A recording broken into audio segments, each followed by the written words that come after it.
Good evening, Bill, again. Oh no, not another chapter. Fucking boring shit story. This is Hatfield 2035. Hatfield 2035. Episode 10. This is episode 10. Chapter 11. Good.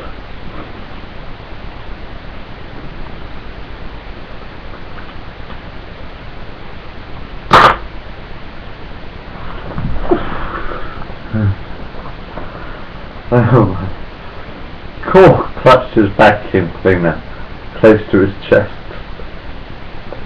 He was very confused. "Where are we cleaning today?" he asked. Razor rested his right hand on the boy's left shoulder. The sticks continued searching, past the waste recycling plant, turning left at the Eternal West Zone, through the school district of Hope City. A bumper peered through a window of one of the classrooms. "Work is food, food is life, life is work, work is food, food is life, life is work, work is food, food is life, life is work," sang the children, standing behind their plastic desks. The six turned right at the end of a long street, past the city power plants and through a large residential area, a number of two-story tenement blocks. Eventually, after several hours and a dozen dead ends, the six reached the southeast corner of Hope City. Broken Tooth pointed to a large three-story red brick building at the end of the street. Down above the green metal entrance doors read Cathedral, and on the other side of the road was a smaller white concrete building. The chip shop, a microchip implantation clinic.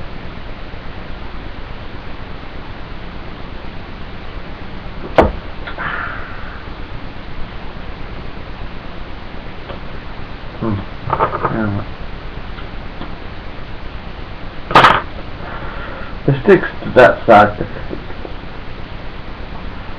cathedral. The sticks stood outside the cathedral. "What makes you think we'll find the city's mainframe in there?" asked Gadget. "Curiosity," suggested Bumper. Broken Tooth scratched the stubble in his chin.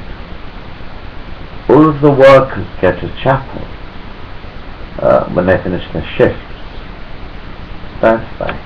asked the leader of the six. "I suppose they do," frowned Gadget. Broken Tooth coughed. "Don't you think that it's a bit strange that all the computer operators go to church with microchips implanted into their brains?" he explained.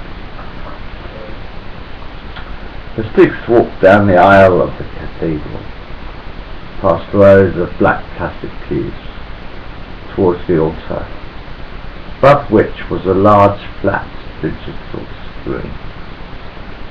There was a door to the left of the altar.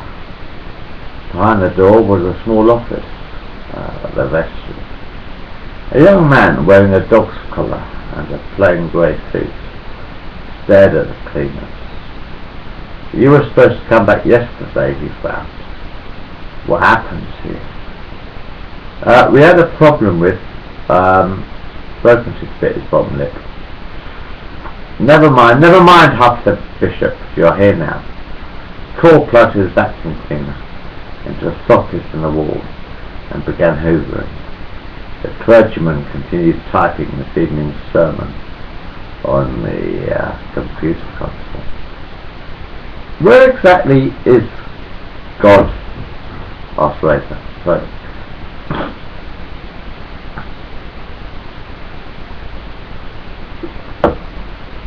Where exactly is God? Asked Razor, reading the bishop's words over his shoulder. Is there something wrong with your microchip? Asked the vicar. Cleaners don't usually ask questions. The rest of the Stigs looked at each other and began dusting the room. The bishop pointed his right forefinger to the sky. He's up there! He's up there! Up there, in heaven! Smiled the young clergyman. He had a bit of stuffing. Broken-Tooth gazed around the vicar's office. He pointed towards the elevator in the far end of the wall. He took hold of Core's right hand and waved it over a sensor by the door. The lift door opened. The bishop's apartment was on the first floor of the cathedral. Bumper pressed the number 2 on the keypad of the elevator door. The room was filled with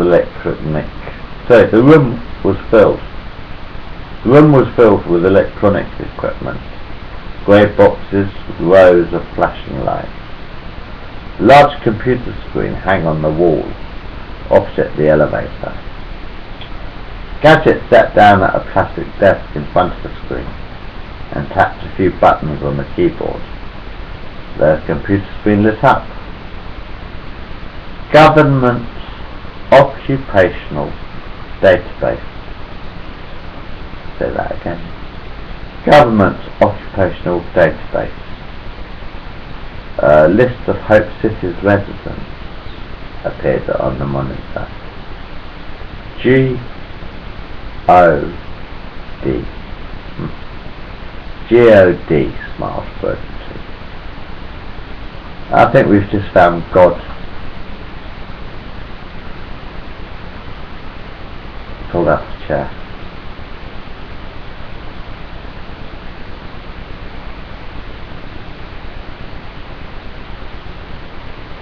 Sorry, I'll start again. Government Occupational Database. A list of Hope City's residents appeared on the monitor. God, smiled Broken-Tooth.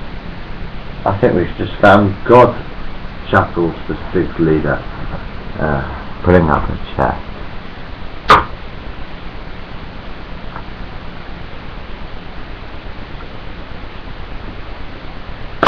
Sat down beside his friend.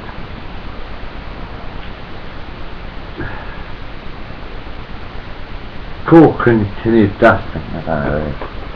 Core continued dusting the electronic equipment.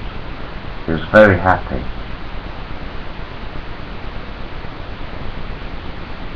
Can you disable it? Asked the Stig's leader, leaning towards Gadget. Gadget pressed the button on the keyboard. Security code required, announced a computer-generated voice. The Stig's computer experts typed in a few numbers. Access denied. The lights in the ceiling of the room changed from white to flashing red. Security alert! Security alert! This time the computerized voice was much louder. Razor gazed at the long thick tube of wire leading from the computer to a socket in the wall under the desk. He pulled out the plug. All the lights in the building turned off. Electronics equipment stopped humming, and the room was plunged into darkness. Core dropped his duster, scratched his head. Where the hell am I? He was very confused. Broken-Tooth hugged his boyfriend and breathed a sigh of relief. I'll explain later, he suggested. Right now, we have to find our way out of here. Tag pressed a button on the right-hand side of the elevator. Instead, he found, we're trapped. Bumper took a small pocket torch out of his pocket and began scanning the room with a small pencil light. The Stigs soon found the fire exit and made their way downstairs. The streets of Hope City were practically empty, apart from a few dazed and confused workers walking aimlessly round in circles.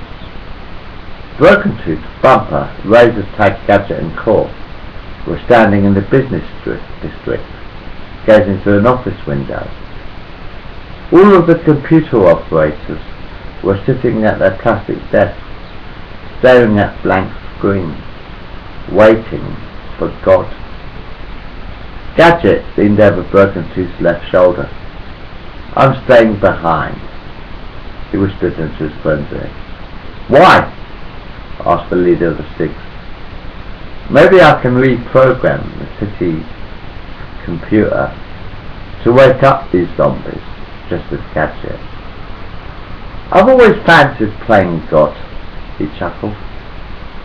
The 5 remaining Sticks made their way back to the entrance to Hope City. Razor banged his fists on the iron door. "Damn it!" he shouted. "The doors are locked." Bumper breathed a deep, heavy sigh. They are probably controlled by the computer," he frowned. "Now, how the fuck are we supposed to get back home?" Broken Tooth lifted a heavy metal manhole out of the road, near the main city entrance. Core put his fingers over his nose and squeezed his nostrils. "Oh, God. We're not going through the sewers, are we?" asked Tack. "Can you think of another way out?" replied Broken Tooth. "What about the sewer rats?" asked Razor, looking worried. "One problem at a time." Broken Tooth climbed down into the sewers. The other Sticks followed, still carrying their plastic sacks full of books.